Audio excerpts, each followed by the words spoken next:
नमस्कार मंडळी. स्टार प्रवाहावरील लग्नानंतर होईलच प्रेम या मालिकेच्या पुढील येणाऱ्या भागामध्ये आपल्याला असं बघायला मिळणार आहे की रम्या घरी येऊन लग्नानंतरच्या खेळाची तयारी करून ठेवते, कारण तिला नंदिनी आणि काव्यामध्ये भांडण लावायचं असतं आणि त्यांचं नातं तोडायचं असतं आणि ती नंदिनी आणि काव्यात स्पर्धा लावते.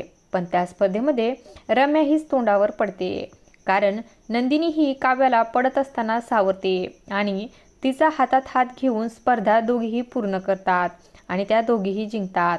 त्यानंतर रम्याला काव्याचा अतिशय राग येतो. त्यानंतर आपण पाहतो की रम्या ही वसुआत्याला म्हणत असते की आई, मला कळून चुकलंय की काव्य आणि पार हे त्यांच्या नात्याला स्वतःहून तोडणार. तेव्हा आश्चर्यचकित होऊन वसुआत्या ही रम्याकडे पाहू लागते आणि असं काही पुढील येणाऱ्या भागामध्ये आपल्याला बघायला मिळणार आहे. अशाच मालिकांच्या नवनवीन अपडेट्स पाहण्यासाठी आपल्या चॅनलला सबस्क्राईब करा आणि व्हिडिओ आवडला असेल तर लाईक आणि शेअर करायला विसरू नका. धन्यवाद.